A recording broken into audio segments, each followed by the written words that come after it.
ja, was ist Sportpsychologie? Leistung erbringen am Tag X. Es zählt kein Trainingsweltmeister, es zählt nicht, wie oft ich das davor geschafft habe, sondern es zählt dann wirklich, wenn es um was geht, und zwar in der Route selber. Es ist ein ganz breites Spektrum, das sich auch im Mentaltraining, in vielen anderen Bereichen, im Business, in der Polizei, bei anderen Athleten natürlich durchsetzt und Gott sei Dank immer mehr in den Vordergrund gerät. Jetzt bin ich ein Durchschnittssportler, der hin und wieder Skitour geht oder der hin und wieder klettern geht. Was bringt es mir? Unglaubliche Stärke, denn in vielen Vorträgen frage ich meistens die Athleten oder auch die Otto-Normalverbraucher, was ist ihre Stärke? Und ich muss dann oft schlucken, weil 90% denken nach und sagen, ja, meine Stärke, das weiß ich jetzt nicht, aber ich kann da ganz einen Haufen Schwächen aufzählen. Und das ist eben die Schwächenkompetenz, die braucht man nicht. Wir brauchen eine Gesellschaft, in der Stärken und Ressourcen unglaublich wichtig sind. Und da bin ich wirklich ganz froh, mit der Sportpsychologie einen Riesenschritt für die Allgemeinheit beitragen zu dürfen. Der Leitspruch Stärken, Stärken ist natürlich schwer, wenn man seine eigenen Stärken nicht kennt, oder? Würdest du wirklich sagen, dass 90% der Befragten keine spontane Antwort auf die Frage, was sie deine Stärken finden? Zumindest die bei mir beim Coaching sind, darum sind sie ja bei mir beim Coaching. Wunderbar. Wir legen Ihnen dann hier natürlich auch noch ein bisschen ein Material auf, dass Sie sich auskennen von der Angie. Und jetzt würde ich sagen, haben wir die Einleitung eigentlich ganz gut in die Bühne gebracht und wir begrüßen einen Mann, der schon einmal bei uns war am heutigen Tag. Wahrscheinlich ist er der Grund, dass sie sich so zahlreich eingefunden haben. Er gilt nämlich, nicht er gilt, er ist, das kann man in diesem Fall mit Fug und Recht behaupten, als der im Moment beste Kletterer der Welt. Das ist auf einer Alpinmesse ein Merkmal, das dann durchaus was zählt, so meine ich. Und dementsprechend freut es mich ganz besonders, dass wir ihn noch einmal zu Gast haben, bevor er dann um 19 Uhr oben im Forum gemeinsam mit Heinz Zack seinen Vortrag über die Dawnwall und andere Projekte Ihnen etwas näher bringen wird. Meine Damen und Herren, ja, applaudieren gehört dazu, in diesem Fall vielleicht sogar ein bisschen lauter als normal. Ondra!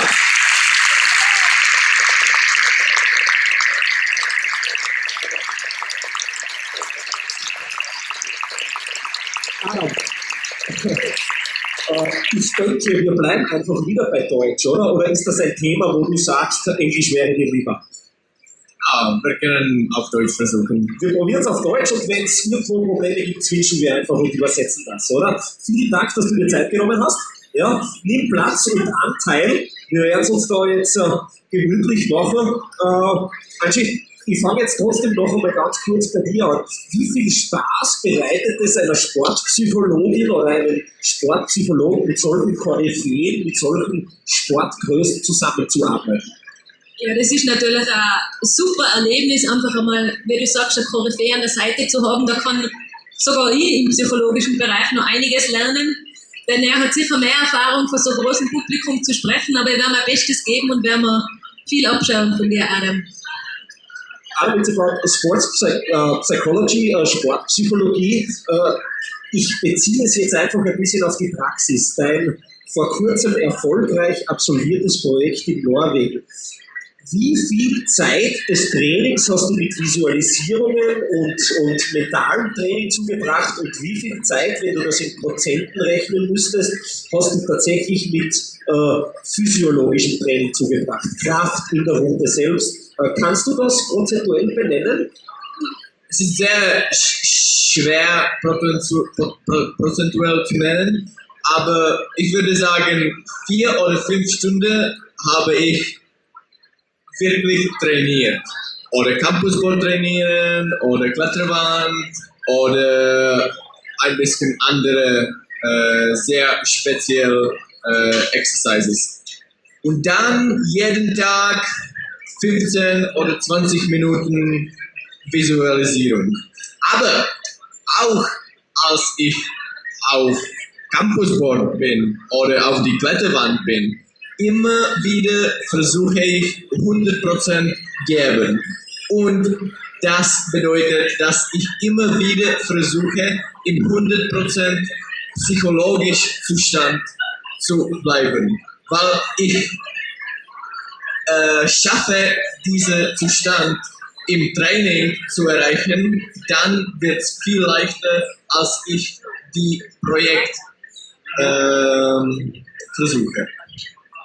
Ganz klar, unglaublich, ja. Das nimmt man dir auch zu 100% ab. Also das ist mehr als nur glaubwürdig. Aber ich würde sagen, dass es ist nicht so schwer, 4 oder 5 Stunden zu trainieren. Aber es ist viel schwieriger, 100% geben, jeden Tag, jeden Boulder, jeden Route, jeden Zug zu machen.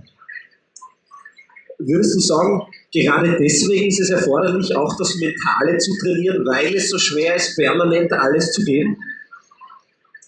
Der Kopf ist sehr wichtig, auch dass du musst die Treue, dass die Route möglich ist. Aber ich musste die Gründe, dass die Route möglich ist, zu finden, um meinen Kopf zu überzeugen.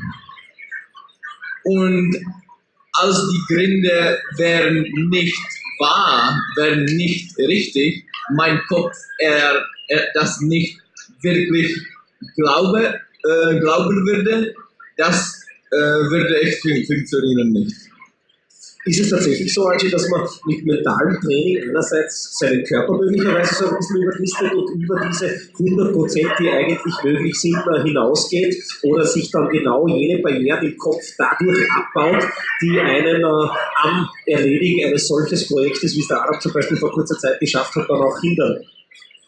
Zuerst einmal ein ganz wichtiger Faktor, es gibt ja 100%. Wenn ich immer versuche, mehr zu geben, dann ist das gefürchtete Burnout, das auch bei Athleten in letzter Zeit stark zunimmt, weil sie überall gut sein wollen, auch die Besten in der Schule, ganz viel Rückschläge natürlich auch einschlagen, aber immer 100 oder 150 oder 160% geben wollen, das ist schon die Gefahr. Also bei 100 ist Schluss. Manchmal langen auch 70 oder 80% im Wettkampf, wenn die anderen alle schlecht sind und ich gebe nicht mein Bestes, kann ich trotzdem gewinnen, aber dann ist natürlich die motivationale Komponente auch ganz wichtig. Und bezüglich Visualisierung, ich weiß nicht, ob da alle im Publikum wissen, was das überhaupt ist. Visualisierung ist die reine Vorstellung der Route, der Situation, das Durchspielen der Situation. Wie greife ich, wie brauche ich die Fußstellung, in was für Situation mache ich was. Also generell das Durchplanen jeder Route ist auch ein ganz wichtiger Faktor. Und das entscheidet tatsächlich über Sieg oder Niederlage, denn wenn ich vergleiche das immer mit Schreiben lernen. Liebes Publikum, überlegen Sie, wie Sie in der ersten Klasse geschrieben haben. Sie haben wahrscheinlich nicht gewusst, ob links oder rechts. Dann haben Sie den Stift irgendwie gehalten, haben eine schlechte Grafomotorik gehabt, haben geübt und geübt und geübt und mittlerweile ist das total automatisiert. Und dasselbe natürlich mit dem Visualisieren. Je öfter ich das mache, je öfter ich die Route durchsteige, verschiedene Züge, natürlich auch beim Skifahren können Meteoroler das am Start, wenn alle Athleten den Wettkampf nochmal durchgehen. Das entscheidet dann, das sind die letzten Meter oder die letzten Züge, die wirklich über Sieg oder Niederlage entscheiden und die mich als Athlet einfach auch viel sicherer machen, weil ich ja weiß, bleib cool, Adam, du trainierst ja mental. Und das macht das Grenzen aus und das ist das Allerwichtigste, das ich da allen, auch Hobbyathleten, mitgeben kann. Adam, würdest du sagen, das Mentaltraining ist auch notwendig, in diesen Flow-Zustand zu kommen? Das heißt, körperliche Fitness alleine reicht in deinem, sage ich mal, in deinem Schwierigkeitsgrad nicht mehr aus, diese 100%ige Leistungsfähigkeit zu erreichen und dementsprechend ist das mentale Training ein Muss, in genau diesen Zustand zu kommen? Ich bin nicht ganz sicher, ob ich richtig Mentaltraining mache. Wie ich habe gesagt, ich immer wieder im Training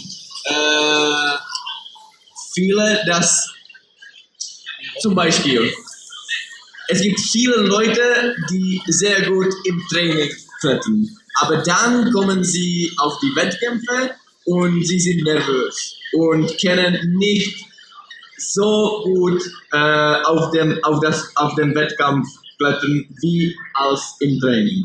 Deshalb im Training ich immer klettere, als es Wettkampf wäre, richtig. Aber dann vielleicht es gibt nur ganz viel Potenzial, ein besseres Mentaltraining zu machen. Zum Beispiel die Visualisation ist ganz leicht und ganz logisch, als ich ein Projekt wie Silence 19 hatte. und diese sehr komplizierte Sequenzen wieder zu holen. Es war sicher ganz, ganz wichtig. Aus deiner Sicht, Angi, was wären denn Einsteigerübungen jetzt einerseits fürs Publikum, andererseits für junge Athleten, die beim Klettern ambitioniert mit dabei sind? Was ist denn ein guter Zugang mit mentalem Training zu beginnen? Da stehen wir gleich alle auf, bitte. Die stehen, stehen sowieso, die sitzen auf, weil wir probieren das jetzt einfach gleich aus, hat die gesagt. Learning by doing, sozusagen. Ihre Aufgabe besteht jetzt bitte und schaut, dass den Nachbarn jetzt gerade eine anhaut, sondern dass ihr ein bisschen Platz habt. Aufgrund der Dränge, da kommen auch noch viele Leute an, die kommen sicher wegen mir. Versuchen Sie bitte einmal, so weit wie möglich Ihren Arm nach hinten zu strecken. Und dann merken Sie sich bitte diesen Punkt. Dann drehen Sie das wieder nach vor, schließen die Augen und stellen sich genau diese Situation mindestens 5 bis 10 Mal vor. Und zwar stellen Sie sich das vor, dass wirklich alle Muskelgruppen hineinspielen und dass Sie wirklich Ihr Bestes geben. Das heißt, Sie drehen Ihre Muskulatur, Ihren Arm so weit wie möglich und sehen, spüren, fühlen förmlich, wie Sie immer weiter kommen, immer weiter weg von dem Punkt. So detailgetreu wie möglich. Und wenn Sie es haben, machen Sie kurz die Augen auf, dass wir dann das alle kontrollieren können, ob Sie ja besser sind, ob Sie ja gescheites Mentaltraining gemacht haben.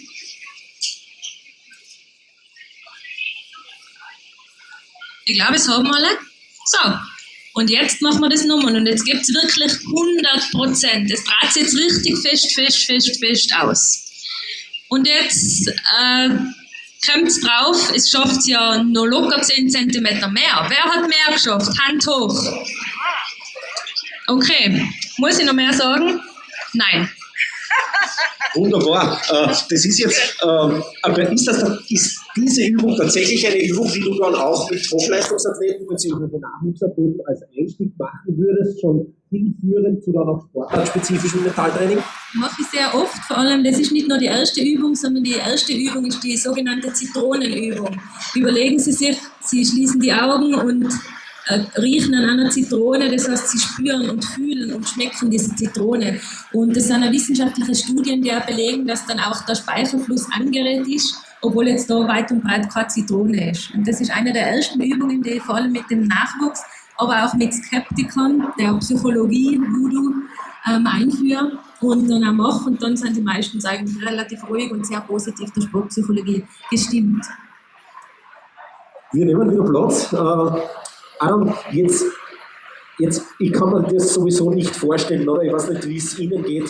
Jetzt probiert man und projektiert man die härteste Kletterroute der Welt, oder? Dann kommt der Tag, du stehst in der Früh auf und denkst dir, ja, heute könnte das klappen. Wie viele Tage hat es gegeben, wo du dir gedacht hast, heute könnte es klappen? Ersten Tag, dass ich wirklich glaubte, dass es möglich ist, ich bin gefallen. Und nächsten Tag, ich habe das gemacht. Das heißt, am zweiten Tag hat es bereits funktioniert. Ja, unglaublich. Also nicht am zweiten Tag, wo er das probiert hat. Er hat natürlich, wie lange hast du gebouldert und projektiert an dieser Route in der Gesamtzeit gerechnet? Ich habe 7 Reisen in Norwegen gemacht, nur für diese Route. Es kann vielleicht 14 Wochen gedauert, aber ich habe auch sehr spezifisch trainiert zu Hause, praktisch nur für diese Routen. Deshalb, es war 2 Jahre der Vorbereitung. Jetzt kommt dieser Tag, oder, wo du glaubst, und heute könnte es tatsächlich passieren, oder? Dann passiert es am nächsten Tag, dieser Moment, das Top zu erreichen und das quasi erledigt zu haben, oder? Ist das ein Moment, den man für sich selbst festhalten kann? Ist das ein Moment, den du dir, solltest du zum Beispiel heute am Nachmittag Motivationsprobleme haben bei einem Boulder-Wettkampf oder am Nachmittag Motivationsprobleme haben, einkaufen zu gehen, ist das ein Moment, den du dir wieder ins Gedächtnis rufst, oder kannst du diesen Moment überhaupt für dich im Gedächtnis festhalten, was es bedeutet, auch an Endorphinen, an Glücksgefühlen, dieses Top zu erreichen? Ich habe nie Motivationsprobleme. Sehr gescheit. Das sollten Sie, wenn Sie nichts mitnehmen, meine Damen und Herren. Ja, genau. Sollten Sie überhaupt nichts mitnehmen vom heutigen Tag, dann bitte nur diesen einen Satz. Das reicht. Und die Eintrittskarte ist ganz wichtig, eine Aktivität zu wählen, die man richtig, aber ganz wirklich liebt. Und ich liebe Klettern. Keine weiteren Fragen. Und dann, es gibt Möglichkeiten. Vielleicht, ich bin auf einem Wettkampf und ich fühle mich nicht sehr stark. Und ich weiß nicht warum, was passiert. Dann, ich nehme eine Situation, vielleicht eine Woche vorher, von einem Moment, die ich war, als ich richtig stark gefühlt habe. Und dann, das ist nur ein Dialog mit meinem Kopf, dass, okay, als ich nur eine Woche vorher so stark gefühlt habe, es ist doch kein Grund, dass ich heute nicht stark fühle. Und das manchmal kann auch eine Lüge sein. Aber als mein Kopf das glaubt, dann funktioniert. Angi, ist eigentlich unglaublich, oder? Man trickst sich in irgendeiner Art und Weise dann tatsächlich selbst aus, vor allem bei diesen Schilderungen. Würdest du sagen, das ist schon die Champions League des das ist gar nicht mehr nur mehr Mentaltraining, aber würdest du sagen, das ist die Champions League des Umganges mit den mentalen Kapazitäten und den mentalen Fähigkeiten, die ein Mensch hat? Was der Adam macht, das ist natürlich atemberaubend, und man spürt bei ihm förmlich, das kommt von ihm selber. Er braucht nicht viel Coaches, er braucht nicht viel Sportpsychologen, er braucht nicht mit vielen Mentaltrainern, weil das kommt von seinem Inneren, so eine intrinsische Motivation. Man spürt das, er lebt das ist sein Tun, seine Liebe zum Sport, und also ich habe überhaupt keine Probleme. In den nächsten Jahren werden wir noch viel von dir hören, auf alle Fälle. Aber es ist halt nicht jeder Adam. Das ist so da. Aber viele, die so tun, als ob, das ist eine Methode. Beim Tennis hat es einmal einen jungen Athleten gegeben, der hat immer so getan, wie wenn er der Thomas Muster wäre. Und der Thomas Muster hat ja immer sehr laut gestöhnt. Das heißt, immer wenn er einen Motivationstief gehabt hat, hat er sich vorgestellt, er ist jetzt der Thomas Muster, hat 5 Minuten herumgestöhnt und war dann auf einmal viel besser, weil aufgrund seiner Gedanken sein Körper natürlich ganz was anderes ausgestrahlt hat. Das sind gewisse Methoden, da kann man tatsächlich, der Kopf kann den Körper natürlich austricksen, ganz spannend. Walt Disney hat einmal gesagt, if you can dream it, you can make it or you can do it. Glaubst du das auch, Adam, wenn man sich quasi in seiner Vorstellung beinahe einem Tagtraum hingibt, der im ersten Moment, als er dir ins Gedächtnis kommt oder gekommen ist, zum Beispiel diese Route in Norwegen, so weit weg erscheint. Aber wenn man wirklich das träumt, dann auch die Tatsache besteht, dass das dann auch irgendwann Realität werden kann. Ja, ich denke, das ist richtig, kann sein. Aber dann, es ist ganz groß Unterschied, ob du es ganz klar träumen kannst, aber nicht so ganz klar.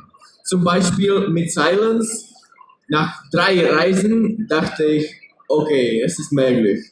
Und ich konnte die allen Zügen in meinem Kopf visualisieren, aber es war nicht so klar, als ich konnte es visualisieren vor der Durchstich. Das war die Athletensicht. Aus deiner Sicht, jetzt aus quasi Psychologensicht, Psychologinnen-Sicht, wie lässt sich dieses Phänomen erklären? Barrieren entstehen im Kopf und jeder hat seine eigene Barriere. Das heißt, jeder ist sein eigener Herr. Das heißt, wenn ich sage, ich verdiene Monat 1.500 Euro mehr ist nicht möglich, weil ich 1.500 Euro verdiene. Aber wenn ich wirklich ein klares Ziel habe und einen Traum und mir Dinge vornehme und auf dem Ziel viele kleine Ziele und mir dann immer weiterhandeln kann, das ist ganz ein wichtiger Effekt und das war natürlich auch beim Adam so am Anfang. Probiert das aus, schaut, was geht, brennt sich verschiedene mentale Knotenpunkte ein, geht das daheim durch, fährt wieder hin, macht es dann wieder. Da ist natürlich auch ganz viel Automatisierung und Ritualisierung dabei. Und irgendwann, wie der Adam sagt, da kommt der Moment, da weiß man, es ist möglich. Inwieweit, Angi, und jetzt bleibe ich bei dir, Adam, hast du noch was hinzuzufügen oder hattest du dazu was zu sagen? Ich denke, das ist sehr wichtig, nur nicht auf das Ziel zu konzentrieren. Es ist auch sehr wichtig, auf den Prozess zu konzentrieren. Meine Motivation ist sehr hoch, weil meistens ich auf das Prozess konzentriere und ich trainiere sehr hart. Ich trainiere für zum Beispiel Silence und es macht mir Spaß. Vielleicht dann kommt ein Moment, dass ich sehr, sehr müde bin. Aber ich weiß, dass ich trainieren gehen muss. Und das ist der einzige Moment, dass ich träume über mein Projekt, über 9C. Wow, es wäre Wahnsinn, diese 9C zu machen. Und in diesem Moment, ich benutze Motivation der Ziele, weiterzugehen. Aber ich versuche es nicht zu oft versuchen, weil dann es ist zu viel Pression auf der Ziel. Zu viel Druck, ja. Würde man da sagen, dass dieses Motto, dass der Weg das Ziel ist, um das eigentliche Ziel zu erreichen, ist das genau das, was der Adam jetzt gesagt hat? Ich habe ein Beispiel, weil ich arbeite gerne mit Metaphern, das kann sich jeder vorstellen. Überlegen Sie sich, Sie wachen in der Nacht auf, sind in einem Auto, Sie wissen, es ist 2 in der Nacht, Sie wissen, Sie müssen um 8 in Stockholm City sein. Sie sind irgendwo im Wald. Sie wachen auf, Sie haben kein Navi, Sie haben keine Karte, Sie haben keinen Plan. Das heißt, Sie fühlen sich unsicher. Aber wenn Sie dann aufwachen in der Nacht und Sie haben da eine Karte vorbereitet mit verschiedenen Knotenpunkten, um 4 in der Nacht, da kann ich da und da tanken gehen, um 6 in der Nacht gehe ich bei dem Café ein Frühstück trinken und essen, dann fühlt man sich sicher, weil der Weg ist das Ziel, aber man braucht Untergliederungen, hierarchische Ziele natürlich. Und das gibt mir dann auch die Motivation, vor allem wenn es einmal nicht so läuft. Das ist so ein Sicherheitsnetz, wenn ich weiß, das habe ich nicht geschafft, aber ich habe noch das und das vor mir, um zu erreichen. Und das ist das Zielgerichtete, das ganz wichtig ist, wie der Adam sagt, mit verschiedenen kleinen Punkten. Ich bleibe ganz kurz bei dir, Angi, dieses Talent versus Training, oder? Glaubst du, dass es vor allem was auch die mentale Grundhaltung betrifft, uns allen sehr stark in die Wiege gelegt wurde, wie man mit Drucksituationen umgeht, wie man sich mental quasi auf ein Ziel fokussieren kann, um das dann auch zu erreichen? Gibt es da ganz, ganz große Unterschiede, die bereits in der Genetik verankert sind, oder ist das was, das man eigentlich dann im Laufe seines Lebens relativ gut zu einem Punkt bringen kann, der Höchstleistungen in allen Bereichen zulässt? Wichtig ist schon mal zu wissen, die Persönlichkeit selber ist zu 50% genetisch veranlagt und 50% erlernt. Das heißt, abgesehen von der Familie, von der Mutter, wie geht der Vater in Drucksituationen um. Eine heiße Phase auch für junge Athleten ist vor allem in der Jugend, weil das Gehirn hat eine gewisse Plastizität und ändert sich dann in gewissen Bahnen.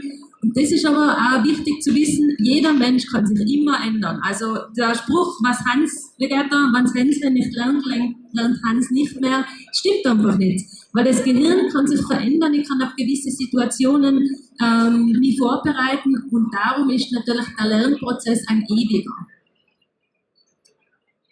Ja, hochinteressant. Wir könnten wahrscheinlich ewig da sitzen. Wunderbar. Ein paar Fragen habe ich auch schon noch. Adam, die nächste geht an dich, oder? Jetzt gibt es natürlich auch im Zuge deines Erfolges, den du dir zweifellos hart erarbeitet und dann natürlich auch verdient hast, solche Termine wie heute, oder? Wo es um Sponsorentermine geht, wo es um Medientermine geht, wo es um Vorträge geht, die einfach Teil des Business geworden sind. Soziale Medien, du kennst das natürlich wahrscheinlich noch viel, viel besser als wir, die dir hier zuhören. Braucht's oder hat es bei dir einen Level erreicht, wo es auch für solche Termine aus deiner Sicht einer gewissen mentalen Vorbereitung bedarf, dass du nicht daran verzweifelst und sagst, okay, das ist jetzt part of the game, auf das stelle ich mich ein. Musst du das dir auch so einreden und sagen, okay, gehört einfach dazu, deswegen mache ich das genauso gerne wie das 100% geben im Training? Ich bin ein professioneller Kletterer, deshalb manchmal muss ich die Vorträge, muss ich die Interviews machen, aber dann ist es ganz wichtig, die Zeit für Trainieren und für Klettern zu nehmen, weil ich fühle mich als ein Sportler. Du sagst, muss ich die Vorträge machen, ist es ein Müssen oder ist es ein Dürfen? Nein, das ist nicht ein Muss, kein Muss.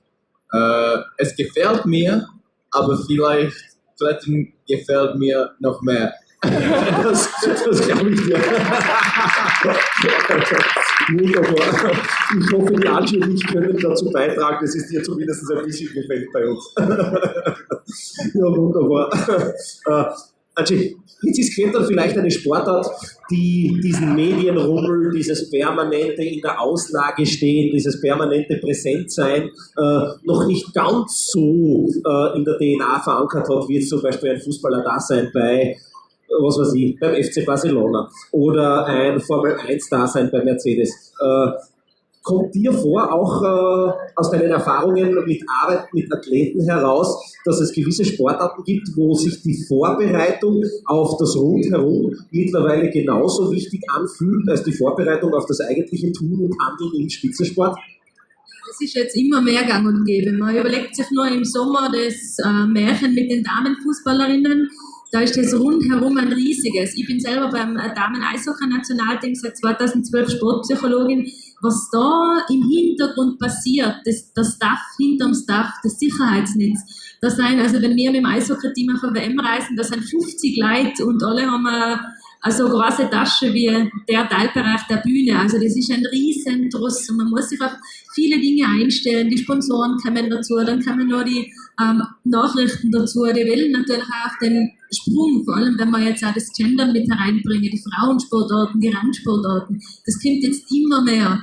Und da braucht man dann schon eine effektive Vorbereitung und da kann man sich auch mit der Sportpsychologie vorbereiten, indem man einmal überlegt, was sage ich denn jetzt wirklich, wenn ein Sportler mir in einer schlechten Situation, wenn was vielleicht nicht gerade so geklappt hat, das Mikrofon unter die Nase hält. Denn das Internet und das Fernsehen vergisst nichts. Und ich habe ja gewiss als Athlet eine Vorbildwirkung. Und wenn der Adam ausflippt vor dem TV, sehen das lauter kleine Kinder und denken sich, oh, wenn der Adam das macht, kann ich das auch machen. Und das ist natürlich auch etwas, wo man sich auch in der Komponente darauf vorbereiten muss. Und das nimmt stark zu. Ist das eine Ehre für dich, so eine Vorbildwirkung für so viele Kinder, für so viele Jugendliche, für so einen großen Teil der Alpinsportszene dann auch darzustellen? Ich freue mich sehr viel darüber, aber es ist auch eine große Responsabilität. Verantwortung. Weil ich bin Profi-Kletterer und ich mache 100% was ich liebe. Und es gibt nicht viele Leute, die seine Passion als auch einen Beruf haben. Und die einzige Sache, dass ich wie Mensch etwas Gutes zu tun kann, ist die anderen motivieren. Und ich bin ganz, ganz zufrieden, ob ich es mache. Ja, das kannst du auch sein. Arbeitest du mit einem Trainer in irgendeinem Bereich? Hast du einen Strength Trainer? Hast du einen Mentalcoach? Oder machst du das alles für dich ganz alleine?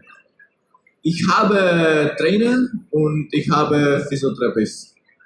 Ich habe keinen Mental Coach, aber ich habe schon... Noch nicht. Noch nicht? Ja. Aber ich muss akzeptieren, dass es könnte mir helfen, sicher.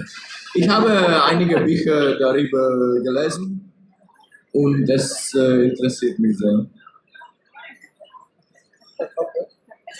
Bist du generell, muss man wahrscheinlich sein als der Beste der Besten, bist du tagtäglich auf der Suche nach dem, und was kann ich jetzt noch besser machen?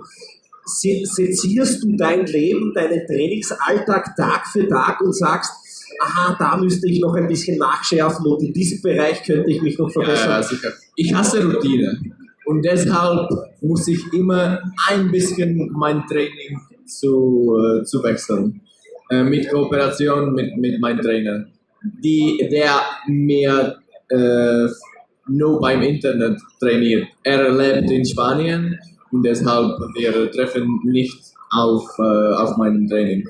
Aber es funktioniert. Wahnsinn, ja, unglaublich. Aber jetzt kennen wir das aus vielen anderen Sportarten und Angie, da werden wir dann wahrscheinlich auch deine Expertise brauchen, dass die Eltern teilweise möglicherweise sogar eine größere Hürde darstellen für die Entwicklung des Filius oder der Tochter als eigentlich das Talent bzw. alles andere, was einen jungen Menschen in seinem Werdegang behindert. Hast du dazu eine Meinung? Gibt es das auch beim Klettern, dass du dir denkst, aha, da ist die Mama, da ist der Papa ehrgeiziger als der Sportler selbst, und glaubst du, dass das tatsächlich auch was ist, was vielen Sportlern mental in ihrem Werdegang im Alter von 10, 12, 14 Jahren im Weg steht?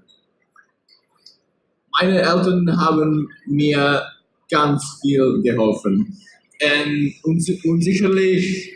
Sind sie auch Kletterer? Ja, sie klettern. Und ja, sicher, ich hatte ein großes Talent.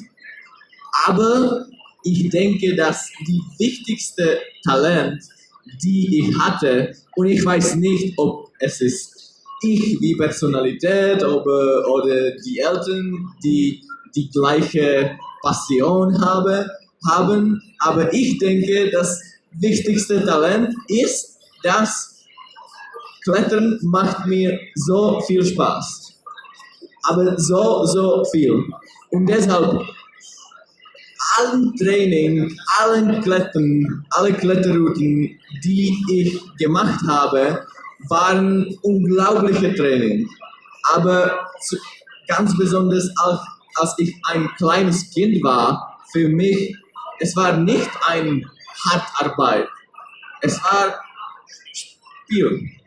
Und das hilft noch immer jetzt. Ja, vielleicht ich mache einige Trainingsperioden, die tun mir weh, weil wenn ich muss mir ein bisschen motivieren, aber Spiel ist für mich der Basis, das ich brauche. Angie, wenn man dem Daran zuhört, dann hat man in seinem speziellen und meiner Meinung nach auch sehr einzigartigen Fall beinahe das Gefühl, bei ihm wäre ganz egal gewesen, was da dahergekommen wäre. Mit so viel Leidenschaft, mit so viel Begeisterung, wie er nach wie vor über seine Sportart erzählt, da ist ganz egal, inwieweit jetzt die Eltern supporten oder dann vielleicht zu ehrgeizig sind, ehrgeiziger als das Kind. Vom Daran haben wir ganz abgesehen. Da sind sicher viele auch sportbegeisterte Eltern herinnen, oder? Aus deiner Sicht. Wie müsste der perfekte Elternteil aussehen, um dem Kind, es muss keine Weltklasse-Karriere sein, aber einfach so viel Freude wie nur irgendwie möglich an den Tätigkeiten XY zu vermitteln? Ja, eine typische Psychologenaussage, es kommt darauf an. Also wenn ich das perfekte Kochrezept für das perfekte Elternteil hätte, dann darf ich nicht mehr da sitzen, sondern ein sehr wichtiger Punkt, und da haben wir wirklich auch alle im Raum, auch alle Tanten, alle Onkel, die Verantwortung, die Athleten bei der Hand zu nehmen und zu ihren eigenen Zielen gut zu führen. 3 Fragen habe ich noch an den Daran, eine an die Angie, sodass sie sich quasi ihr nächstes Programm schon ein bisschen durch den Kopf gehen lassen können. Daran, ab wann oder ab welchem Alter war dir klar, da ist tatsächlich eine Karriere möglich für mich, das könnte mein Beruf werden, davon kann ich leben, das wird mein Leben in den nächsten 20 Jahren, 30 Jahren bis an mein Lebensende dann bei dir natürlich zu 100% bestimmen, weil das was ist, wo ich einerseits die Passion habe, den Ehrgeiz 100% zu geben, aber natürlich dann auch das Talent, das dazu gehört. Ja, vielleicht schon, als ich 7 oder 8 Jahre alt war. ich hatte diesen Traum, professionell Kletterer zu werden. Und ich war fast überzeugt, dass es eine Realität zu wechseln. Aber ob es nicht Realität in 10 Jahren wäre, die Zeit würde nicht verpasst. Weil auf diesem Weg hat mir richtig Spaß gemacht. Und hast du viel erlebt, ja, keine Frage. Hattest du ein Vorbild, als du 7 Jahre alt warst? Hattest du im Schlafzimmer ein Poster hängen von Chris Sharma oder Reinhold Messner oder Peter Habeler? Wolfgang Gillich war mein Vorbild. Ja, okay. Sandsteingebirge, Pionier. Frankie Nura. Ja, genau. Und das war, weil wir ganz vielmals in Frankie Nura gefahren sind. Und ich habe zum Beispiel die Route Aktion direkt weltweit erste 9a gesehen, als ich schon 7 Jahre alt war. Und ich wollte diese Route zu klettern. Okay, ja, unglaublich. Jetzt gibt es in anderen Sportarten Entwicklungen, die möglicherweise nicht mehr als gesund eingestuft werden können, wo der Sport in den Hintergrund rückt, oder? Heuer im Sommer haben wahrscheinlich viele von Ihnen natürlich auch aus den Medien mitbekommen, der brasilianische Fußballer Neymar ist um 222 Millionen Euro, ob es stimmt oder nicht, sei dahingestellt, von Barcelona nach Paris gewechselt. Hat man als Kletterer oder du als Bester der Besten in einer Sportart überhaupt Zeit oder Muße, sich mit anderen Weltklasse-Athleten auseinanderzusetzen und auch deren Leben zu analysieren, sowohl was den Lifestyle und das Behind the Scenes beziehungsweise auch deren Verdienstmöglichkeiten betrifft? Ist das was, mit dem du dich überhaupt auseinandersetzt, oder sagst du, ist nicht mein Bier, kann ich nicht beeinflussen, ist mir völlig egal? Ich bin nicht ganz sicher, ob ich verstanden bin. Ist kein Problem, ich versuche es ein bisschen kürzer zu formulieren. Fußball, oder? Ja. Die Weltklasse im Fußball verdient Millionen, oder? Die haben... Im Klettern ganz wenige, aber als du einer der Besten bist, es ist genug für Lernen. Das ist nämlich der zweite Punkt, den Sie mit nach Hause nehmen sollten Sie sonst nichts mit nach Hause nehmen. Ja. Die Eintrittskarte war Ihr Geld wert. Ich hoffe, Sie sehen das endlich. Großartig, Adam. Ja, das ist genau das, wie man sich das anschauen sollte. Du wirst noch lange das Klettergeschehen bestimmen. Du hast heute in der Früh schon gesagt, dein Kopf ist voller Projekte. Du weißt oder du glaubst schon zu wissen, was als nächstes kommt. Denkst du auch schon über eine Karriere nach der Karriere nach?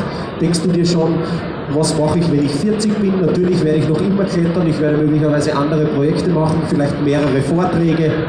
Weißt du da schon ungefähr? Ja, ich bin ganz sicher, dass ich klettere bis dem Moment, dass mein Körper erlaubt mir. Deshalb, ich bin ganz sicher, dass auch mit 60 wieder klettere ich, weil es ist sehr, sehr schwer, Leben ohne Klettern mir vorstellen. Aber es ist ganz sicher, dass ich nicht mehr 19 bis 60 klettere.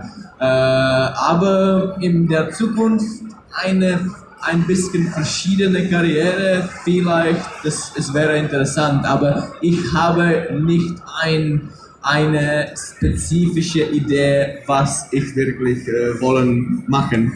Aber zum Beispiel, ich habe Wirtschaft, Business Management studiert. Und ich hoffe, dass vielleicht in der Zukunft ich diesen Studium in einige Situationen benutzen kannst. Ja.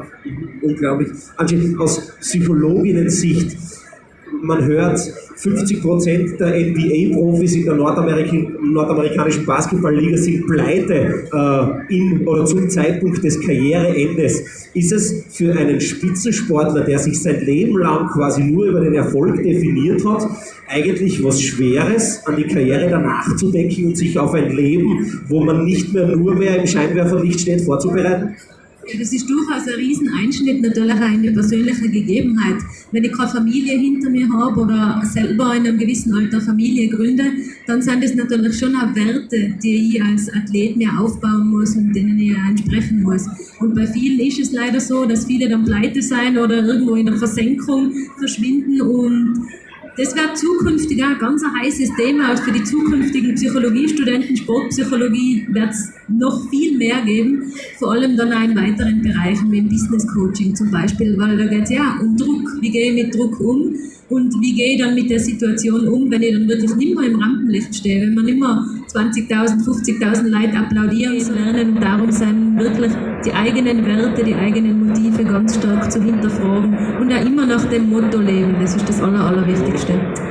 Ja, meine Damen und Herren, ich hätte unzählige Fragen, Sie möglicherweise auch. Ich bin mir sicher, Sie können mit der Angi und mit dem Adam im Anschluss das ein oder andere Gespräch führen. Für alle wird es wahrscheinlich nicht reichen oder zumindest ein Autogramm erhaschen oder ein Foto schießen. Eine Abschlussfrage, Adam. Jetzt ist es in allen Sportarten so, oder? Es geht um weiter, es geht um höher, es geht um schneller, es geht um schwerer, es geht um wer hat mehr Facebook-Friends, wer kann sich besser darstellen. Ein gewisser Narzissmus hat Einzug gehalten, auch aufgrund dieser ganzen sozialen Medien. Was denkst du darüber noch dazu als der Mensch, der in einem Sport die Benchmark setzt? Was denkst du über diesen Trend, höher, schneller, weiter, sich selbst quasi auch nach außen so darzustellen, dass ich von mehreren Menschen wahrgenommen werde, mich auf sozialen Medien möglicherweise auch jemand auszugeben, der ich gar nicht bin? Hast du dazu eine Meinung? Es ist normal, dass als man ein bisschen ambitiös ist, wollen wir immer höher, schneller oder schwerer. Und ich habe meine Ambition, aber ich habe ganz besonders meine personellen Ambition.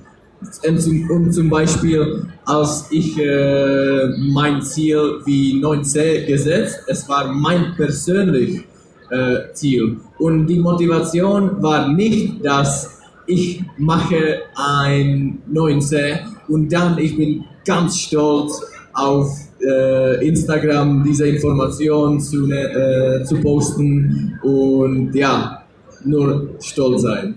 Ich war stolz, aber ich war stolz über mein Erfolg, aber nicht, weil die anderen haben gesagt, wow, Adam ist wirklich gut. Ich bin nicht soziale Medien affin oder ich muss mich auch Gott sei Dank nicht darstellen. Angi, und das ist die Schlussfrage, wenn man sowas hört, oder, dann müsste einem ja noch dazu einem Psychologen das Herz aufgehen, denn das ist ja eigentlich in Zeiten wie diesen kaum mehr zu hören, oder? Da geht es eigentlich bei ganz, ganz vielen um genau das Umgekehrte, nicht sich selbst etwas zu beweisen, sondern über soziale Medien, über die Außendarstellung, sich selbst in einer Art und Weise zu präsentieren, wie man vielleicht selbst gar nicht ist, oder? Könnte man sagen, Adam ein Role Model in allen Belangen, in allen Facetten? Absolut, also ein Riesenidol und ein Riesenvorbild mit unglaublich vielen Werten und eine riesen Moral und Ethik, die da dahinter steht. Die braucht schon Instagram, um sich zu präsentieren, weil das eher ein Randsportort ist. Oder was weiß ich, der Minigolfclub alt aussehen. Da braucht natürlich schon auch da das gewisse Auftreten, das nach außen gehen. Und also man darf nicht immer alles auf die Waagschale legen, sondern muss da wirklich ganz spezifisch sich das Ganze anschauen. Wunderbar. Ich denke, das ist sehr wichtig. Es ist nicht ein Problem, auf die sozialen Seiten etwas zu posten. Auch ich benutze Instagram, aber es ist sehr wichtig, posten, was ich wirklich bin und nicht etwas, was ich denke, das gut sieht aus. Das war, ja. Es ist immer ein fantastisches Publikum, das muss ich in dieser Situation dann auch einmal Ihnen zusprechen. Vielen, vielen Dank. Es waren wunderschöne Schlussworte, meine Damen und Herren. Ich glaube, wir bedanken uns, Angi, recht herzlich bei dir, Adam, Ondra. Vielen, vielen Dank noch einmal. Chapeau, Hut ab für die gezeigten Leistungen und das, was du uns noch zeigen wirst. No pressure. Ja, meine Damen und Herren, probieren wir es einfach nur mal alle gemeinsam. Einen Riesenapplaus, Daran und Ondra!